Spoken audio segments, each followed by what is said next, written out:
Prepare ইংলিশে তোমাদের সকলকে স্বাগত জানাই। আমার এই চ্যানেলের মাধ্যমে তোমরা কম্পিটিটিভ ইংলিশের A to Z সমস্ত প্রকার গাইডেন্স পেয়ে যাবে। আগের ভিডিওতে আমি আলোচনা করেছিলাম ভার্ব নিয়ে, সেখানে ভার্বের ডেফিনেশন এবং ভার্বের ক্লাসিফিকেশন নিয়ে আলোচনা করেছিলাম। আর আজকের ভিডিওতে আলোচনা করব ফর্মস অফ ভার্ব বা ভার্বের বিভিন্ন ফর্ম নিয়ে। তাহলে চলো দেখো যে ভার্বের ফর্মগুলো কি কি। তো তোমরা দেখতে পাচ্ছ যে ভার্বের ফর্ম সাধারণত পাঁচটি। কি কি? Simple present, simple past, past participle, present participle আর সিম্পল প্রেজেন্ট। এই পাঁচটা হলো ভার্বের ফর্ম। তো এই যে সিম্পল প্রেজেন্ট, এটাকে বলা হচ্ছে V1 বা ভার্ব 1, ঠিক আছে? V1 বা ভার্ব 1, আর সেটা হলো সিম্পল প্রেজেন্ট। তো দেখো সিম্পল প্রেজেন্ট আমি পাশে লিখেছি যে প্লুরাল, তো এক্সাম্পল দিয়েছি do and right, simple present টেন্সের উদাহরণ বা সিম্পল প্রেজেন্ট যে ভার্ব তার উদাহরণ ডু অ্যান্ড রাইট।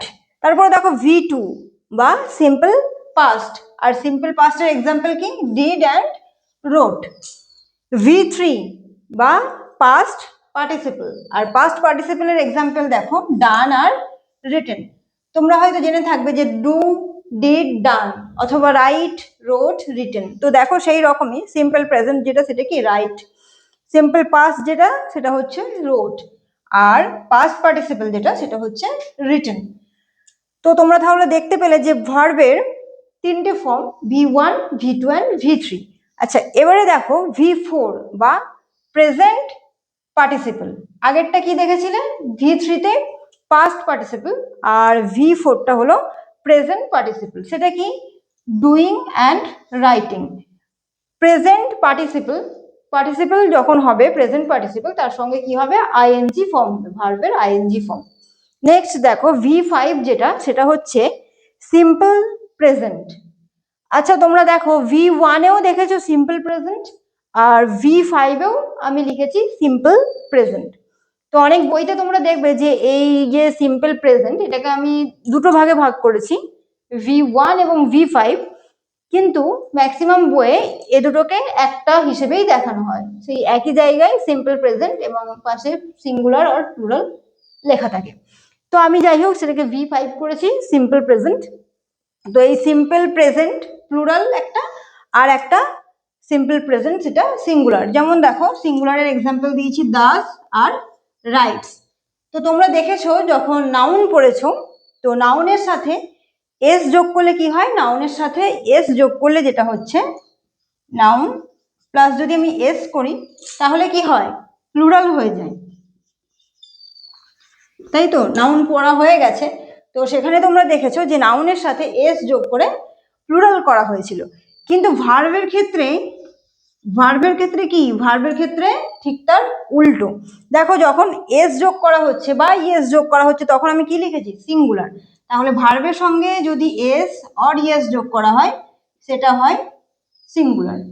এটা মনে রাখবে, নাউনের সঙ্গে যেমন এস বা ইএস যোগ করলে প্লুরাল হয়, কিন্তু ভার্বের ক্ষেত্রে তা নয়। ভার্বের ক্ষেত্রে ঠিক উল্টোটা। ভার্বের সঙ্গে যদি তোমরা এস বা ইএস যোগ করো তাহলে সেটা হয়ে যাবে সিঙ্গুলার, আর যদি এস বা ইএস না থাকে তাহলে সেটা হবে প্লুরাল। তো চলো এবার আমরা দেখি যে সিম্পল প্রেজেন্ট এটা কি, সিম্পল প্রেজেন্ট কাকে বলে বা কি, সেগুলো এবার আমরা দেখি। তাহলে দেখো সিম্পল প্রেজেন্ট বা V1। তো সিম্পল প্রেজেন্ট কি বা V1 কি? It is a verb, it is a verb use to describe action, events or state. তাহলে কি যে এটা একটা ভার্ব, আর কি কাজে ব্যবহৃত হয়? ইউজ টু ডেসক্রাইব, কোনো কিছুকে বর্ণনা করতে। তো কি বর্ণনা করবে? অ্যাকশন বা কোনো কাজ, ইভেন্টস বা কোনো ঘটনা, অর স্টেট অথবা কোনো অবস্থা। That are happening now. Happening নাও মানে কি? যেটা এখন ঘটছে বা এই সদ্য ঘটেছে, মানে জাস্ট কালকে ঘটেছে সেটা কিন্তু নয়, মানে জাস্ট এক্ষুনি শেষ হয়েছে এরকম, বা এখনো ঘটছে। হ্যাপেনিং রেগুলারলি অথবা সবসময় ঘটে থাকে, অর আর জেনারেলি ট্রু, অথবা কি হবে? কোনো সত্য ঘটনা হবে। তো তাহলে তাকে কি বলা হবে? তাহলে তাকে বলা হবে সিম্পল প্রেজেন্ট অথবা V1 বা ভার্ব 1। বোঝা গেছে? তাহলে ভার্ব 1 কি বা সিম্পল প্রেজেন্ট কি? যে it is a verb use to describe action এটা হলো একটা ভার্ব। আর ডেসক্রাইব করে কাকে?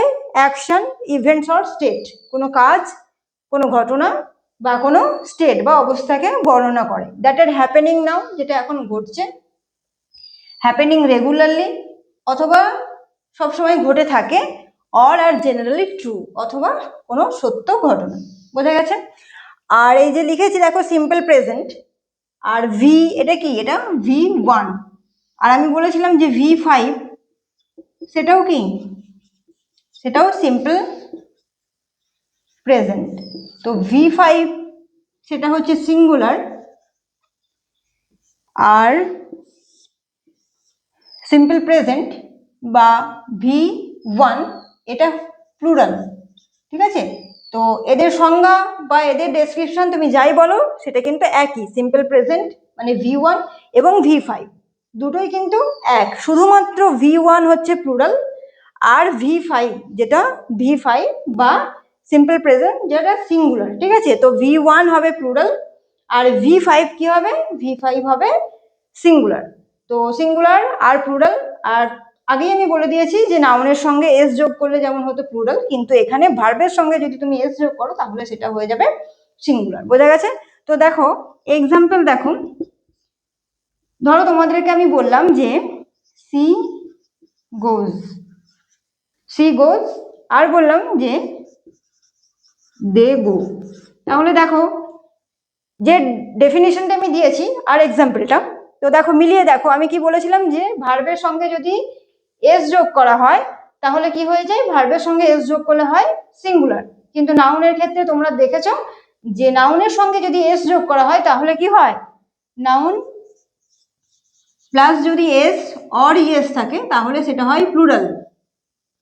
কিন্তু ভার্বের সঙ্গে যদি এস অথবা ইএস যোগ করা হয় তাহলে কি হবে? সিঙ্গুলার। ঠিক আছে?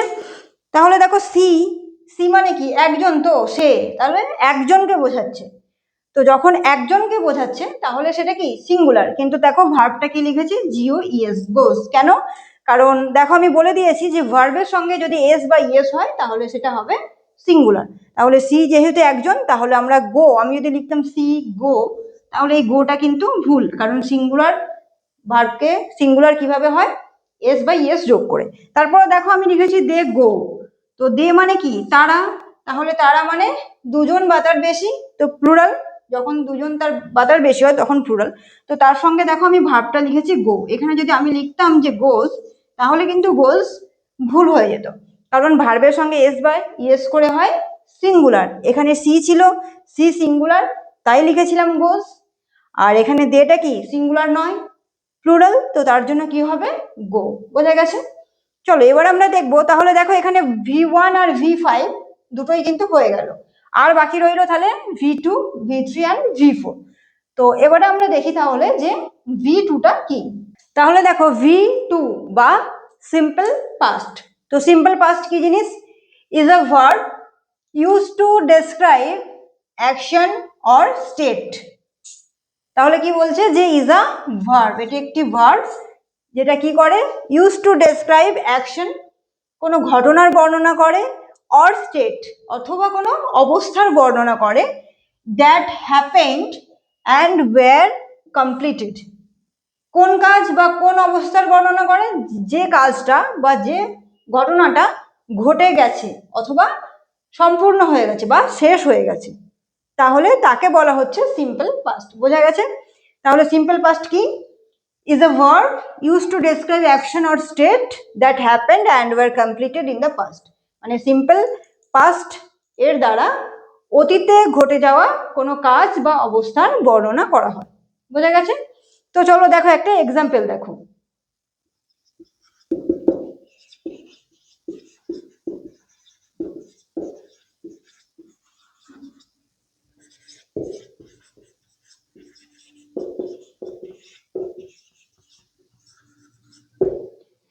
দেখো আমি কি লিখেছি? যে she finished her work at 7 o'clock, মানে কি সে 7টার সময় তার কাজটা শেষ করে ফেলেছে। তো কাজটা হয়ে গেছে 7টার সময়। তাহলে আমি ডেফিনেশনেই বলেছি যে is a verb to describe action or state that happened and were completed in the past. যে ঘটনাটা বা কাজটা অতীতে ঘটে গেছে তাহলে তাকে বলা হয় কি, তাকে বলা হয় সিম্পল পাস্ট।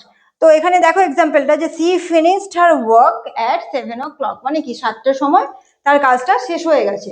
তো তাহলে যে ঘটনাটা ঘটে গেছে তাহলে তাকে কোন ভার্ব বলবো আমরা, তাকে বলবো সিম্পল পাস্ট। তো এখানে দেখো ফিনিশড, তো ফিনিশড দেখো ইডি যোগ করা হয়েছে, ফিনিশ একটা কথা তার সাথে ইডি যোগ করে হয়েছে সিম্পল পাস্ট, বোঝা গেছে।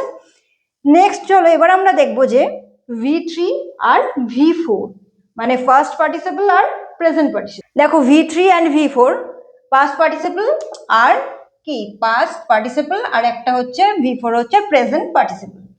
তো পাস্ট পার্টিসিপল কি আর প্রেজেন্ট পার্টিসিপল কি সেটা এবার আমরা জানবো। তো দেখো পাস্ট মানে তো বুঝতে পারছো যে অতীতের কোনো ঘটনার কথা যখন বলা হবে তখন সেটা হচ্ছে পাস্ট, আর প্রেজেন্ট মানে কি, যেটা বর্তমানের কোনো কথা বলা হবে তখন সেটা হচ্ছে প্রেজেন্ট। তো পাস্ট আর প্রেজেন্টের মানে তো গেল, তাহলে এবার পড়ে রইলো দেখো পার্টিসিপল, পাস্ট পার্টিসিপল আর প্রেজেন্ট পার্টিসিপল। আচ্ছা পার্টিসিপলটা কি, তাহলে পাস্ট আর প্রেজেন্টের মানে যখন আমরা জানি তাহলে এবার শুধুমাত্র আমরা যদি পার্টিসিপলের মানেটা জানি তাহলেই বোঝা যাবে যে পাস্ট পার্টিসিপল কি আর প্রেজেন্ট পার্টিসিপল কি। তো পার্টিসিপল কি, participle is a word, participle কি, পার্টিসিপল ইজ আ ওয়ার্ড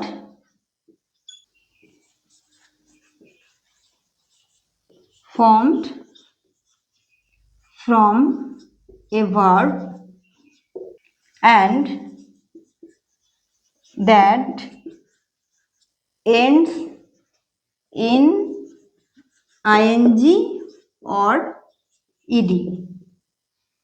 তাহলে দেখো পার্টিসিপল কি, participle is a word, participle হলো একটা শব্দ, ফর্মড ফ্রম আ ভার্ব, যেটা একটা ভার্ব থেকে তৈরি হচ্ছে, and that ends in ING or ED, এবং তার শেষে কি থাকবে, হয় থাকবে আইএনজি অথবা থাকবে ইডি। তো যখন থাকবে আইএনজি তখন তাকে কি বলবো, প্রেজেন্ট পার্টিসিপল, আর যখন শেষে ইডি থাকবে তখন তাকে বলবো পাস্ট পার্টিসিপল, বোঝা গেছে। তাহলে দেখো পার্টিসিপল মানে কি বলেছি, যে participle is a word formed from a verb and ends in ING or ED. তাহলে পার্টিসিপল হলো একটা ওয়ার্ড যেটা কোথা থেকে তৈরি হয়, ভার্ব থেকে, এবং যার শেষে হয় থাকবে আইএনজি অথবা থাকবে ইডি। তো যখন সেই ওয়ার্ডের শেষে আইএনজি থাকবে তখন তাকে কি বলা হবে, তখন তাকে বলা হবে প্রেজেন্ট পার্টিসিপল, আর যখন শেষে থাকবে ইডি তখন তাকে কি বলা হবে, তখন তাকে বলা হবে পাস্ট পার্টিসিপল। তো এবার দেখো তাহলে তোমরা ভার্বের 5টা ফর্মই পেয়ে গেলে, যে সিম্পল প্রেজেন্ট সেটা singular and plural V1 and V5, তারপরে তোমরা দেখেছো V2 তে সিম্পল পাস্ট, আর V3 তে দেখলে পাস্ট পার্টিসিপল, V4 এ দেখলে প্রেজেন্ট পার্টিসিপল। তো তাহলে ভার্বের 5টা ফর্ম গেল। এবারে এই যে আমি বললাম যে প্রেজেন্ট পার্টিসিপল, যেটা মানে যার যে ওয়ার্ডটা শেষে আইএনজি থাকবে তাকে বলা হয় প্রেজেন্ট পার্টিসিপল, ওই আইএনজি এন্ডিং ওয়ার্ডগুলোকে বলা হয় কি জিরান্ট, ঠিক আছে, এটা একটু মনে রাখবে।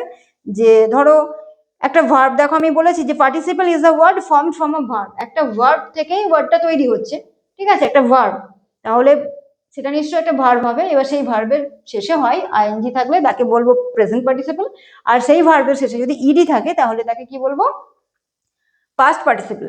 কিন্তু এই আইএনজি যখন থাকে তখন তাকে বলা হয় জিরান্ড, আর এই জিরান্ড যখন হবে তখন কিন্তু সেটা নাউন হবে।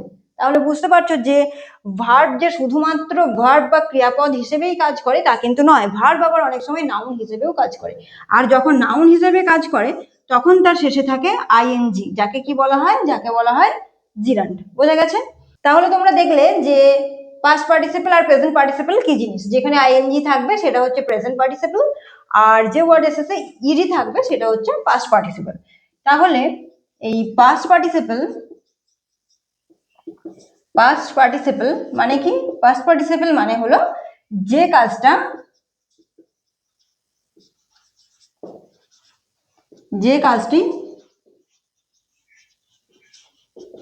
কমপ্লিট হয়ে গেছে, যে কাজটা কমপ্লিট হয়ে গেছে তাকে কি বলবে, তাকে বলবে পাস্ট পার্টিসিপল।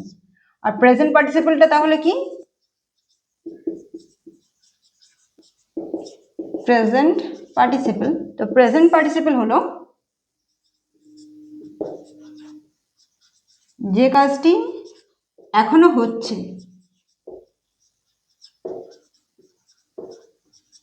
হচ্ছে, কমপ্লিট হয়নি। বোঝা গেছে তাহলে পাস্ট পার্টিসিপল আর প্রেজেন্ট পার্টিসিপল কি জিনিস? পাস্ট পার্টিসিপল মানে হলো যে কাজটা কমপ্লিট হয়ে গেছে, আর প্রেজেন্ট পার্টিসিপল মানে হলো যে কাজটা এখনো হচ্ছে, কাজটা এখনো কমপ্লিট হয়নি। দেখো একটা এক্সাম্পল দেখো, the developed countries should help the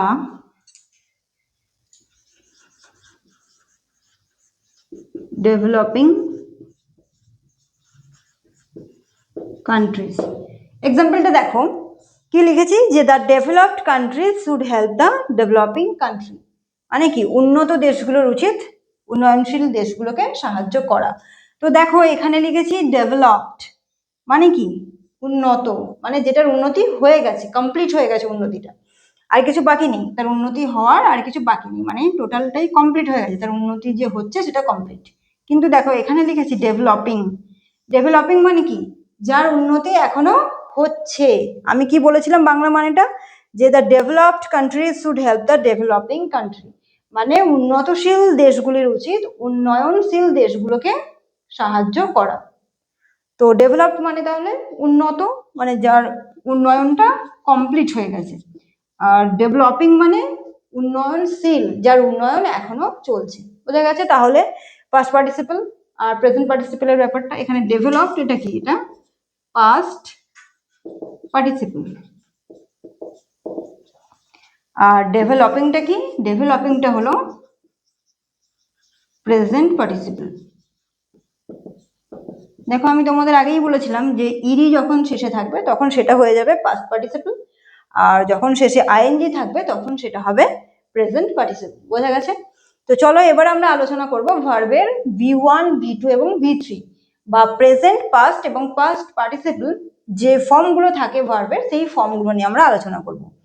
কারণ এই ভার্বের তিনটে ফর্ম, প্রেজেন্ট, পাস্ট এবং পাস্ট পার্টিসিপল, এর ওপর কিন্তু এক্সামে বহু কোয়েশ্চেন থাকে। আর তোমরা হয়তো মনে হতে পারে তোমাদের যে V1, V2, V3 বা present, past and first participle এ তো খুবই ইজি, কিন্তু দেখবে এক্সামে যে এক্সাম্পলগুলো দেয়, যে ভার্বগুলো দেয়, ঠিক সেইগুলোই তোমরা ভুল করে আসবে। তো চলো তাহলে সেই ধরনের ভার্বগুলো নিয়ে আমরা আলোচনা করি, বা সেই ভার্বগুলো, যে ভার্বগুলো এক্সামে বারবার আসতে দেখা যায়, সেই ভার্বগুলো নিয়ে এবং সেই ভার্বের তিনটে ফর্ম নিয়ে আমরা এখন আলোচনা করব। দেখো প্রেজেন্ট বা V1, পাস্ট বা V2 আর পাস্ট পার্টিসিপল বা V3।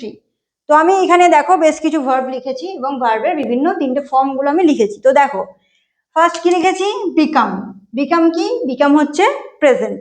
আচ্ছা বিকাম প্রেজেন্ট বা V1, আর পাস্ট বা V2টা কি হবে, V2 হচ্ছে বিকেম, আর পাস্ট পার্টিসিপল বা V3টা কি হবে, V3 হচ্ছে বিকাম। দেখো এক্সামে তোমাদের এই ধরনেরই প্রশ্ন আসে, এবার সেটা সেন্টেন্সে থাকে, হয়তো একটা সেন্টেন্স দিয়ে দিল, এবার সেই সেন্টেন্সটা তোমাকে দেখতে হবে সেটা প্রেজেন্ট নাকি পাস্ট নাকি পাস্ট পার্টিসিপল, কোন ভার্ব ইউজ হবে সেটা তোমাকে আইডেন্টিফাই করতে হবে। তো দেখো এই বিকামটাই যদি এক্সামে থাকতো তাহলে তোমাদের কি মনে হতো, যে বিকাম প্রেজেন্ট আর পাস্ট বিকেম, পাস্ট পার্টিসিপল কি সেটাও বিকেম। তোমরা হয়তো এটাই করবে যে বিকাম এর পাস্ট হচ্ছে বিকেম এবং পাস্ট পার্টিসিপল সেটাও বিকেম, কিন্তু না, দেখো become, became and become, past participle আবার কি হচ্ছে, বিকাম হচ্ছে। তাহলে এইগুলোই তোমাদের ভুল হয়, মানে এক্সামে যে কোয়েশ্চেনগুলো আসে সেখানে কিন্তু এই ধরনের ভার্বগুলোকেই দেওয়া হয় যাতে তোমরা ভুলটা করো। নেক্সট দেখো আমি লিখেছি বেন্ট। তো বেন্ট, বেন্ট, বেন্ট, V2 হচ্ছে বেন্ট আর V3 সেটাও বেন্ট। নেক্সট দেখো কাম। এই কাম আর বিকাম প্রায় একই, তো কাম, কেম, কাম, কিন্তু তোমরা কি করবে, কাম, কেম, কেম, তাই তো পাস্ট পার্টিসিপলটাও কেম করবে, কিন্তু না, পাস্ট পার্টিসিপল হচ্ছে কাম। ঠিক আছে? নেক্সট দেখো আমি লিখেছি ফ্লাই। ফ্লাই মানে কি, ফ্লাই মানে ওড়া, আর তারপরে ফ্লিউ V2 বা পাস্ট, আর V3 হচ্ছে ফ্লোন, যেটা ফার্স্ট পার্টিসিপল। আচ্ছা ঠিক তারপরেই দেখো লিখেছি ফ্লো। ফ্লাই আর ফ্লো এই দুটো কিন্তু খুবই ইম্পর্টেন্ট, এক্সামে এই ফ্লাই এবং ফ্লো এই ভার্ব দুটোর উপর বেস করে কিন্তু কোয়েশ্চেন আসে। তো এই দুটোর মিনিংটা তোমরা খুব ভালো করে মনে রাখবে। এই ফ্লাই মানে হলো ওরা, আর যে ফ্লো লিখেছি, ফ্লো মানে কি? ফ্লো মানে হচ্ছে বয়ে যাওয়া। ঠিক আছে, এই দুটো খুবই ইম্পর্টেন্ট ভার্ব, এর মিনিং দুটো তোমরা খুব ভালো করে মনে রাখবে। তো ফ্লাই মানে ওরা, তার পাস্ট হলো ফ্লিউ, আর পাস্ট পার্টিসিপল হলো ফ্লোন। কিন্তু ফ্লো যার মানে হচ্ছে কি বয়ে যাওয়া, তার পাস্ট ফর্মটা হলো ফ্লোট, আর পাস্ট পার্টিসিপল সেটাও কিন্তু ফ্লোট। তো চলো তাহলে দেখি একটা এক্সাম্পল, যে এক্সামে কি ধরনের প্রশ্ন তোমাদের আসে সেই রিলেটেড একটা এক্সাম্পল আমরা এবার দেখি। দেখো, the river has overflown the banks।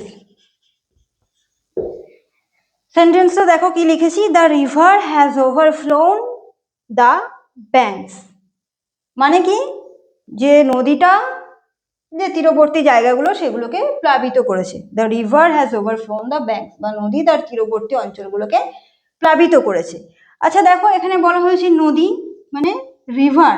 আচ্ছা, ভার্বটা দেখো ওভারফ্লোন, দেখো ফ্লোন ইউজ করেছি। আচ্ছা, ফ্লোন কখন হয়? ফ্লোন হচ্ছে ভার্বের থার্ড ফর্ম বা পাস্ট পার্টিসিপল। তো এই যে ফ্লোন, এই ফ্লোনটা কোন ক্ষেত্রে ইউজড হয়? দেখো, ফ্লাই মানে বলেছিলাম ওরা, ফ্লিউ তার পাস্ট ফর্ম, আর পাস্ট পার্টিসিপল হচ্ছে কি ফ্লোন। ঠিক আছে, আর ওরা মানে পাখির যে ওরা, আকাশে উড়ছে সেই ওরা। আর ফ্লো মানে বয়ে যাওয়া। তো নদী কি করে? ফ্লো করবে, তাই তো। নদীর যে গতিপথ সেটাকে কি বলি আমরা? ফ্লো, যে নদী বয়ে যাচ্ছে। তো ফ্লো এটা নদীর বয়ে যাওয়া।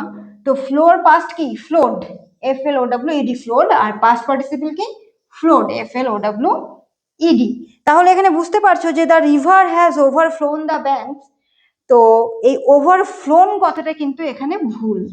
ফ্লোনের জায়গায় কি হবে? ফ্লোনের জায়গায় হবে ফ্লোড।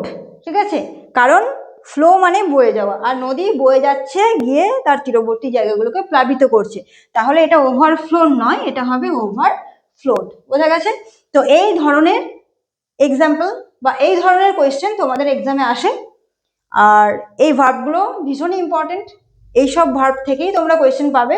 তার জন্য এই ভার্বগুলো খুব ভালো করে পড়ো। আর শুধু এই কটা ভার্ব নয়, এরকম আরো অনেক ভার্ব PDF এ দেওয়া আছে, তোমরা ডেসক্রিপশন বক্সে গিয়ে PDF টা দেখে নিও। তো চলো নেক্সট দেখি আর কি কি ভার্ব থাকে। দেখো এই ভার্বগুলো দেখো, cast, broadcast, telecast, forecast, put আর সার্ট। এই ভার্বগুলো আবার এমন একটা ভার্ব যার V1, V2, V3 মানে কি প্রেজেন্ট, পাস্ট এবং পাস্ট পার্টিসিপল তিনটে ফর্মই সেম। ঠিক আছে, আগে তোমরা কিছু দেখলে বিভিন্ন ধরনের, যেমন কাম, কেম, কাম।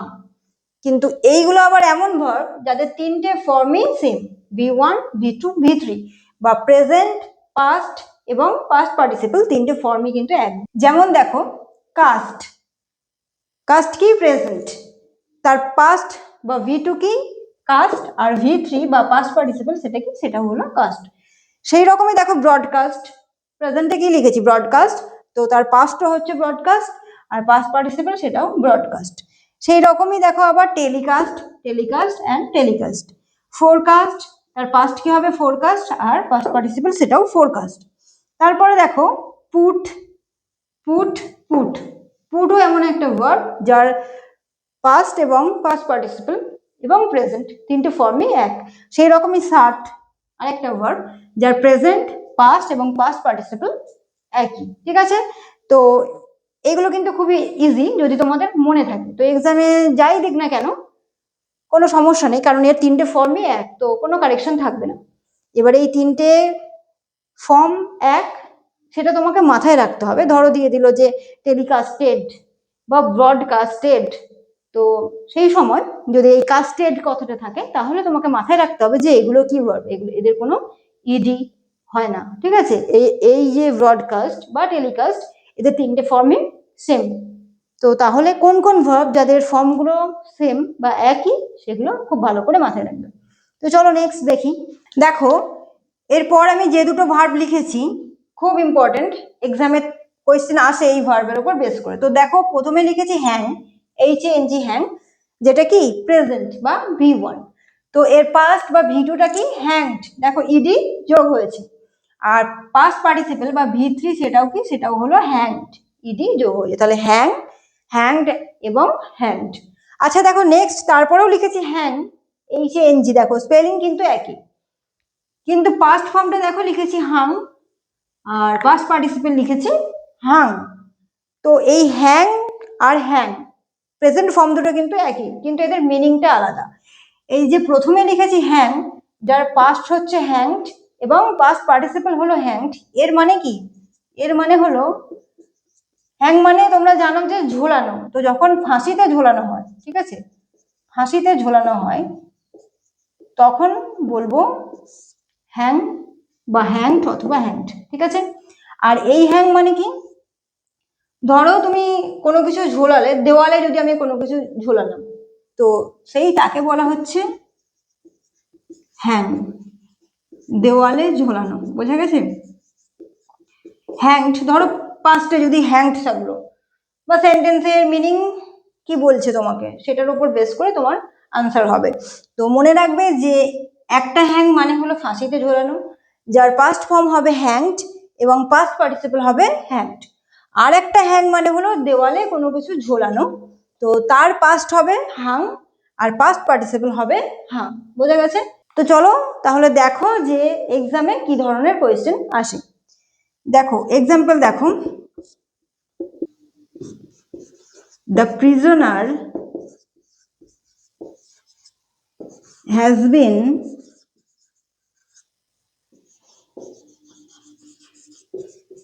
hanged or hung।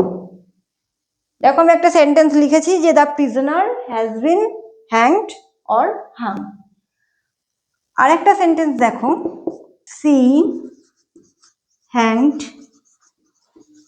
or hung the portrait on the wall। দেখো সেন্টেন্স দুটো দেখো, প্রথমে আমি কি লিখেছি, the prisoner has been hanged or hung, আর নেক্সট সেন্টেন্সে আমি লিখেছি she hanged or hung the portrait on the wall. তাহলে প্রথম সেন্টেন্সের মিনিংটা কি, যে the prisoner has been hanged or hung, মানে যে প্রিজনার বা কয়েদি তার ফাঁসি দেওয়া হচ্ছে। তো যখন ফাঁসি দেওয়া হচ্ছে তখন তাহলে কি হবে, হ্যাংড হবে নাকি হাং হবে। দেখো ফাঁসিতে ঝোলানো যখন, তখন কি হয়, হ্যাংড হয়, আমি আগেই বলে দিয়েছি। তাহলে রাইট অপশন কি হয়ে যাবে, হ্যাংড। নেক্সট সেন্টেন্সে দেখো, she hanged or hung the portrait on the wall, সে পোর্ট্রেটটা বা ছবিটা কোথায় ঝোলাচ্ছে, ওয়ালে বা দেওয়ালে। তাহলে দেওয়ালে যখন কোনো কিছু ঝোলানো হবে তখন কি হয়, তখন হয় হাং, বোঝা গেছে। তাহলে এখানে হাং, হ্যাংড রং, এখানে রাইট অপশন হচ্ছে হাং, বোঝা গেছে। তো এই ছিল হ্যাং। হ্যাং খুব ইম্পর্টেন্ট একটা ভার্ব, এক্সামে এই হ্যাং থেকে কোয়েশ্চেন আসে। তো তোমরা এই ভার্বটা খুব ভালো করে মনে রাখবে যে একটা হ্যাং এর মানে হচ্ছে ফাঁসিতে ঝোলানো, আর একটা হ্যাং মানে হচ্ছে দেওয়ালে কোনো কিছু ঝোলানো, ঠিক আছে। নেক্সট চলো দেখো, এরপর আমি তিনটে ভার্ব লিখেছি, এই লে বা লাই, খুব ইম্পর্টেন্ট। এই ভার্বের ওপর অনেক প্রশ্ন কিন্তু এক্সামে আসে। তো চলো তাহলে দেখো যে এই ভার্বের মিনিং গুলো কি এবং কোন সেন্সে এরা কখন কোথায় কিভাবে ব্যবহার হয়। তো দেখো প্রথমে লিখেছি LIE, লাই। লাই মানে কি, লাই মানে হচ্ছে মিথ্যে বলা, ঠিক আছে, মিথ্যা। তো যে লাইয়ের মানে মিথ্যা, LIE লাই, তার পাস্ট বা V2টা কি, লাইড, LIED লাইড। আর তার পাস্ট পার্টিসিপল বা V3 ফর্মটা কি, সেটাও হচ্ছে লাইড, LIED লাইড, বোঝা গেছে। তাহলে LIE লাই মানে মিথ্যা, আর LIE লাই মানে মিথ্যা, এর পাস্ট বা V2 কি, লাইড, LIED লাইড। আর তার পাস্ট পার্টিসিপল বা V3 সেটাও হচ্ছে লাইড, LIED লাইড। নেক্সট দেখো আমি কি লিখেছি, LIE লাই। আচ্ছা লাই, LIE লাই এর মানে কি, এর মানে হলো শুয়ে থাকা, ঠিক আছে, লাই মানে শুয়ে থাকা। তো LIE লাই এর মানে যখন হচ্ছে শুয়ে থাকা, তখন তার পাস্ট বা V2টা কি হবে, তার পাস্ট বা V2 হয়ে যাবে লে, LAY লে। আর পাস্ট পার্টিসিপল কি হবে, লেইং, LAIN লেইং, বোঝা গেছে। তাহলে লাই, LIE লাই যার মিনিং কি শুয়ে থাকা, তো তখন তার পাস্ট বা V2 হবে LAY লে, আর পাস্ট পার্টিসিপেল বা V3 হয়ে যাবে LAIN লেন। নেক্সট দেখো লিখেছি LAY লে। আচ্ছা লে মানে কি? লে মানে রাখা, রাখা। তো LAY লে যার মানে কি রাখা, তো তার পাস্ট বা V2 কি LAID লেড, আর তার পাস্ট পার্টিসিপেল বা V3টা কি লেড, LAID লেড। বোঝা গেছে? তাহলে দেখো লাই যার মানে মিথ্যে, সেটা হচ্ছে লায়েড অ্যান্ড লাইট। লাই LAI লাই যার মানে শুয়ে থাকা, তার পাস্ট হচ্ছে লে, আর পাস্ট পার্টিসিপেল বা V3 হলো লেন। আর LAY লে যার মানে কি রাখা, তার পাস্ট বা V2টা হলো লেট, আর V3 বা পাস্ট পার্টিসিপেল হলো লেট। বোঝা গেছে? তো চলো দেখো এক্সাম্পল দেখো। দেখো আমি যদি বলি যে he laid or lay his luggage aside, কি লিখেছি? He laid or lay his luggage aside। অথবা ধরো আরেকটা সেন্টেন্স আমি যদি বলি যে হি lay or laid in the shade of the tree। দেখো সেন্টেন্স দুটো দেখো। ফার্স্ট সেন্টেন্সে কি লিখেছি? He laid or lay his luggage aside. আর 2 নম্বর সেন্টেন্সে কি লিখেছি? He lay or laid in the shade of the tree. তো সেন্টেন্সের মিনিংটা কি সেটা বুঝতে হবে, আর তারপর তোমাকে আইডেন্টিফাই করতে হবে যে কোথায় লেড হবে আর কোথায় লে হবে। তো দেখো ফার্স্ট সেন্টেন্সটা দেখো কি বলা হয়েছে যে he laid or lay his luggage aside, সে তার লাগেজটা বা তার মালপত্রগুলো পাশে রেখে দিয়েছে। তো কোনো কিছু রাখা যখন বোঝায় তখন কি হয় দেখো, লে, লেড আর লেড। তাহলে ফার্স্ট অপশনটাই কারেক্ট। আনসারটা কোনটা হবে? কারেক্ট আনসার লে হবে নাকি লেড হবে? দেখো 1 নম্বর কোয়েশ্চেনটা দেখো এবং বলো যে কারেক্ট অপশন কোনটা হবে, লেড অর লে। তো দেখো হি লেড হিজ লাগেজ, ঠিক আছে, হি লেড হবে। কেন লেড হবে? কারণ তার মালপত্রকে পাশে রেখে দিয়েছে। তো রাখা অর্থে কি হয়? যে রাখা আমি লিখে দিয়েছি দেখো লে, যার পাস্ট হচ্ছে লেড আর পাস্ট পার্টিসিপল কি পাস্ট পার্টিসিপল হলো লেড। তাহলে লেড দেখতে পাচ্ছ। আর লে মানে তো শুয়ে থাকা, তো শুয়ে থাকা তো লে, তো এটা তো হবে না। ঠিক আছে, সেন্টেন্সের মিনিংটা বুঝে তোমাদেরকে আনসারটা করতে হবে, যে সেন্টেন্সটা কি বলতে চাইছে সেটা আগে বুঝতে হবে, তারপর ইউজ করবে যে লে নাকি লেড নাকি লাই কি হবে সেটা তারপরে ঠিক করতে হবে। বোঝা গেছে? নেক্সট দেখো 2 নম্বর সেন্টেন্সটা দেখো, he lay or laid in the shade of the tree. সে দেখো শেড অফ দ্য ট্রি মানে কি? গাছের ছায়ায়। তাহলে গাছের ছায়ায় সে শুয়েছিল, তাই তো? শুয়ে থাকা, শুয়ে থাকা বোঝালে হয় লাই, আর লাই হলে তার V2 ফর্মটা কি লে, আর V3 হচ্ছে লেন। তো এখানে দেখো লে আছে আর লেড আছে, তো কোনটাকে তোমরা রাইট অপশন করবে? দেখো লেড মানে কি? লেড মানে কোনো কিছু রাখা, আর হি, হি বোঝাচ্ছে মানে কে? হি পার্সনকে মিন করছে। তো he lay or laid in the shade of the tree, তাহলে গাছের ছায়ায় এসে শুয়েছিল, এটাই আমরা অনুমান করব। তাহলে শুয়ে থাকা বোঝাতে কি হয়, লে নাকি লেড, সেটা তোমাদেরকে বুঝতে হবে। শুয়ে থাকা বোঝাতে হয় লে, বোঝা গেছে? আর লেড কখন হয়? লেড হয় কোনো কিছু রাখা অর্থে, তাহলে এখানে লেডটা হলো ভুল। তো চলো এবার আমরা দেখি যে এরপরে আর কি কি ভার্ব আছে। দেখো এরপরে যে ভার্বগুলো তোমাদের এক্সামে আসে সেই রিলেটেড আরো কিছু ভার্ব। দেখো কি লিখেছে? বিয়ার। বিয়ার, এই বিয়ার ভার্ব খুব ইম্পর্টেন্ট, এক্সামে বহু প্রশ্ন কিন্তু এই বিয়ার ভার্ব থেকে আসে। তো দেখো এই যে প্রথমে লিখেছে বিয়ার প্রেজেন্টে, আর তার পাস্ট কি বোর, আর পাস্ট পার্টিসিপল হলো বর্ন। তো বিয়ার মানে কি? বিয়ার মানে হলো বার্থ বা জন্মানো। আর দেখো পরেও লিখেছে বিয়ার, দুটো বিয়ার, ঠিক আছে, কিন্তু তাদের পাস্ট এবং পাস্ট পার্টিসিপল ফর্মগুলো আলাদা, কিন্তু প্রেজেন্ট ফর্মটা কিন্তু একই, ঠিক আছে। তো ফার্স্ট বিয়ার মানে হলো বার্থ, আর নেক্সট যে বিয়ারটা তার মানে হচ্ছে টলারেট। টলারেট মানে কি? টলারেট মানে হচ্ছে সহ্য করা। তো দেখো প্রথম বিয়ার যার মানে বার্থ বা জন্মানো, তার পাস্ট হচ্ছে বা V2 হলো বোর, আর V3 বা পাস্ট পার্টিসিপল হলো বর্ন। আর দেখো হচ্ছে বিয়ার যার মানে টলারেট বা সহ্য করা, তার পাস্ট হচ্ছে বোর, আগেরটাও কিন্তু বোরই ছিল। আর পাস্ট পার্টিসিপলটা দেখো বর্ন হয়ে গেছে, BORN, তারপর একটা ই আছে, ঠিক আছে। তো এটা খুব ভালো করে মনে রাখবে, কারণ এক্সামে এই বিয়ার ভার্ব থেকে তোমাদের অনেক প্রশ্ন আসে। নেক্সট দেখো আমি লিখেছি forbid, forbade and forbidden. Forbid হলো প্রেজেন্ট, আর পাস্ট হচ্ছে ফরবেড, আর পাস্ট পার্টিসিপল হলো ফরবিডেন, ঠিক আছে। নেক্সট দেখো লিখেছি রাইস, রোজ আর রাইজেন। তো রাইস কি, রাইস হচ্ছে প্রেজেন্ট, রোজ হলো পাস্ট, আর রাইজেন হলো পাস্ট পার্টিসিপল। নেক্সট দেখো আমি লিখেছি রেজ। এই রাইজ আর রেজ সেই রকমই, ভীষণ ইম্পর্টেন্ট। তো রেজ এটা হচ্ছে কি প্রেজেন্ট, রেজড বা ইডি যোগ হয়েছে দেখো সেটা হচ্ছে পাস্ট, আর তার V3 বা পাস্ট পার্টিসিপল সেটা হলো রেজড, RAISED। তো তাহলে এই ছিল বিয়ার ভার্ব আর রাইজ ভার্ব বা রেজড। তো এই বিয়ার আর রাইজ বা রেজ তোমরা খুব ভালো করে মনে রাখবে। তো চলো দেখো একটা এক্সাম্পল, দেখো যে এক্সামে কি ধরনের প্রশ্ন হয় তার জন্য একটা এক্সাম্পল দেখো। হি raised or rose his hand। দেখো কি লিখেছি সেন্টেন্সটা, যে he raised or rose his hand, ঠিক আছে।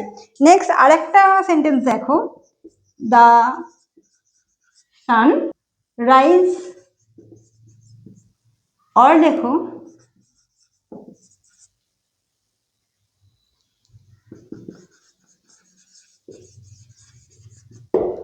দেখো সেন্টেন্সটা দেখো কি লিখেছি, যে the sun rise or raise in the east.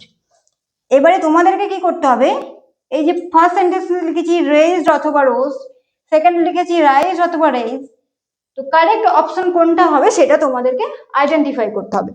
তো তাহলে বলো যে ফার্স্ট সেন্টেন্সে he raised or rose his hand, সে তার হাত তুলছে।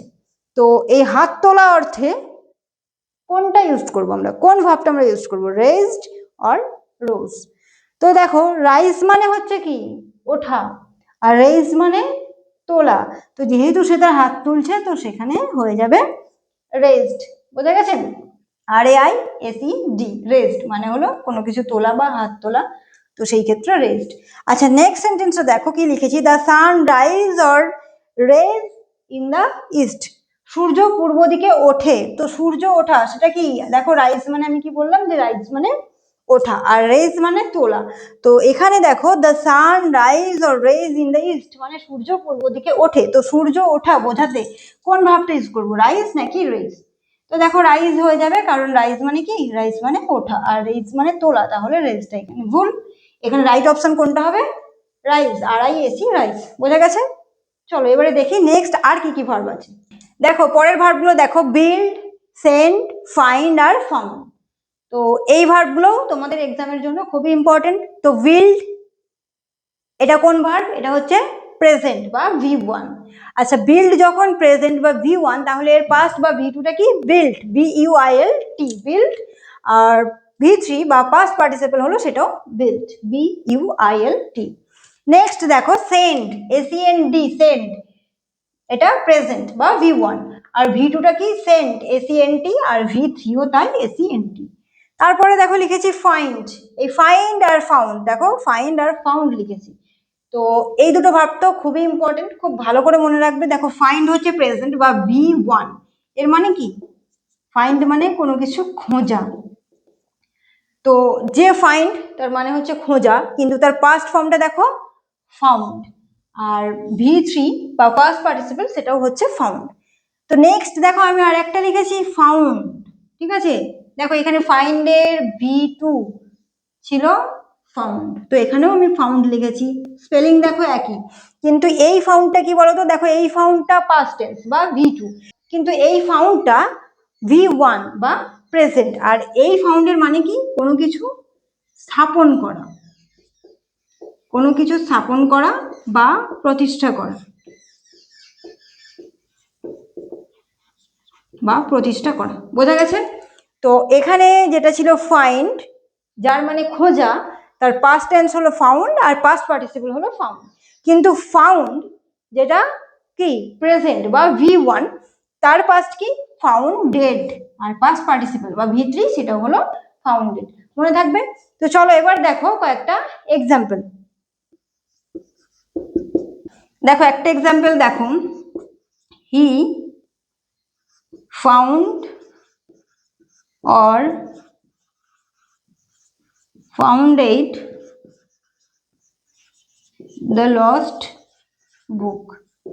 সেন্টেন্সটা দেখো কি লিখেছি, যে he found or founded the lost book, ঠিক আছে। আর একটা সেন্টেন্স দেখো,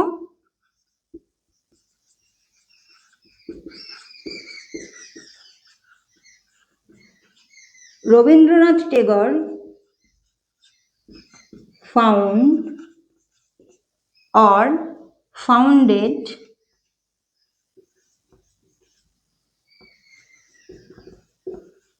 বিশ্বভারতী। দেখো সেন্টেন্স দুটো দেখো, ফার্স্ট সেন্টেন্সে কি লিখেছি, he found or founded the lost book. আর তারপরে 2 নম্বর সেন্টেন্সটা দেখো কি লিখেছি, যে Rabindranath Tagore found or founded Visva Bharati. তো প্রথম সেন্টেন্সের মানেটা কি, যে he found or founded the lost book, মানে সে তার হারিয়ে যাওয়া বইটা খুঁজছিল। তো যখন কোনো কিছু খোঁজা হয় তখন কি ফাইন্ড, তাই তো, ফাইন্ড থেকে ফাউন্ড, তার থেকে ফাউন্ড। ফাইন্ড হলো V1, ফাউন্ড হলো V2, আর ফাউন্ড হলো V3। তাহলে যখন কোনো কিছু খোঁজা বোঝাবে তখন কি হবে, ফাউন্ড। বোঝা গেছে? ফাউন্ডেড তখন ভুল। আর যখন কি বলেছি, ফাউন্ড কখন হবে বা ফাউন্ডেড কখন হবে, যখন কোনো কিছু প্রতিষ্ঠা করা বোঝাবে বা কোনো কিছু স্থাপন করা বোঝাবে তখন হয়ে যাবে ফাউন্ড, ঠিক আছে। তো দেখো Rabindranath Tagore found or founded Visva Bharati. Rabindranath Thakur Visva Bharati প্রতিষ্ঠা করেছিলেন বা বিশ্বভারতী স্থাপন করেছিলেন। তো যখন কোনো কিছু স্থাপন করা বোঝায় বা প্রতিষ্ঠা করা বোঝায় তখন ফাউন্ড হচ্ছে কি প্রেজেন্ট, আর পাস্ট হচ্ছে ফাউন্ডেড, আর পাস্ট পার্টিসিপল বা V3 সেটাও ফাউন্ডেড। তো প্রতিষ্ঠা করা বোঝাতে তাহলে কোনটা রাইট অপশন হয়ে যাবে, ফাউন্ডেড। ফাউন্ডটা তখন হয়ে যাবে ভুল। বোঝা গেছে? চলো নেক্সট দেখি। দেখো নেক্সট ভার্বগুলো দেখো কি লিখেছি, ফল প্রেজেন্ট বা V1। তো ফল এর পাস্ট বা V2, সেটা কি ফেল, FELL। আর V3 বা পাস্ট পার্টিসিপল হলো ফলেন। তারপরে দেখো লিখেছি ফেল, FELL ফেল, তার পাস্ট বা V2 হলো ফেইল্ড, আর V3 বা পাস্ট পার্টিসিপল সেটাও ফেইল্ড। নেক্সট দেখো আমি লিখেছি বার্স্ট, বানানটা দেখবে BURST বার্স্ট, আর V2 বা পাস্ট হচ্ছে বার্স্ট, BUST বার্স্ট, আর এটা কি V3 বা পাস্ট পার্টিসিপল হলো বার্স্ট, BURST। নেক্সট দেখো BUST বার্স্ট, ঠিক আছে। আর তার পাস্ট বা V2 হলো বাস্টেড, BUSTED, আর পাস্ট পার্টিসিপল বা V3 সেটা কিন্তু বাস্ট। আচ্ছা তারপরে দেখো লিখেছি কস্ট, আর তারপরে ড্রিঙ্ক লিখেছি একটা ভার্ব, খুব ইম্পর্টেন্ট, ভালো করে মনে রাখবে, ড্রিঙ্ক প্রেজেন্ট, আর তার পাস্ট বা V2 হলো ড্র্যাঙ্ক, আর পাস্ট পার্টিসিপল বা V3 কি সেটা হচ্ছে ড্রাঙ্ক, DRUNK। তো তোমরা এই ভার্বগুলো খুব ভালো করে দেখবে, সঙ্গে স্পেলিংগুলো দেখবে, কারণ স্পেলিং এর উপর ডিপেন্ড করে তোমার আনসারটা। তো এই ধরনের আরো অনেক ভার্ব আছে যেগুলো PDF এ দেওয়া আছে, তোমরা PDFটা ভালো করে দেখে নিও। আর আজকের ভিডিওটি এই পর্যন্তই। ভিডিওটি যদি তোমাদের ভালো লেগে থাকে তাহলে অবশ্যই লাইক, কমেন্ট, শেয়ার করবে, আর পরবর্তী ভিডিও পাওয়ার জন্য চ্যানেলটি সাবস্ক্রাইব করে রাখবে।